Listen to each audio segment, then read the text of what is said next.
They brought Dublin's city centre to a standstill. More than 100,000 teachers, police and other civil servants took to the streets to protest against government plans to stabilise Ireland's battered economy. Prime Minister Brian Cowen intends to introduce a new pension levy requiring public sector workers to contribute an extra 3 to 10% towards their pension. Some 350,000 employees will be affected by the move, designed to save more than €1 billion this year. Once famous for its Celtic Tiger thriving economy, Ireland's bank balance is currently looking decidedly unhealthy.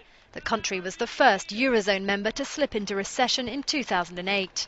Each day, an average 1,500 people lose their job, and unemployment currently stands at 9%, a 5% increase on 5 years ago. The government described the measures as painful but necessary to show Brussels steps were being taken to manage the situation. But even with spending cuts and tax hikes, Ireland's budget shortfall is expected to equal 9.5% of the country's GDP this year, the worst breach of EU budget limits in the whole of the Eurozone. Hunger was rising, and now it's very high because the numbers are impressive for a country of about 4 million people. The Irish do not take to the streets very often, but when they do so en masse. This is the largest demonstration in over 30 years here.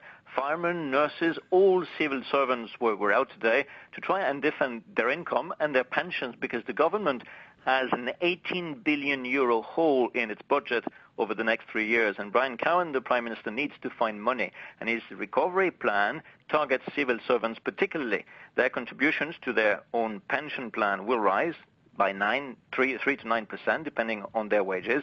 And in the meantime, the government is pouring money into banks. The third main bank in the country has been nationalized. The first two are being recapitalized with public money.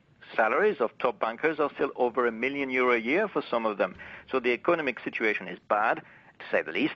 Among ordinary workers, anger is rising. Now, Hervé, many people look at Ireland and remember that it was a country that had double-digit growth just 5 years ago. What went wrong with the economy? Well, the property bubble burst. Banks are paying the price. And in Ireland, Ireland has a small, open economy. It's vulnerable.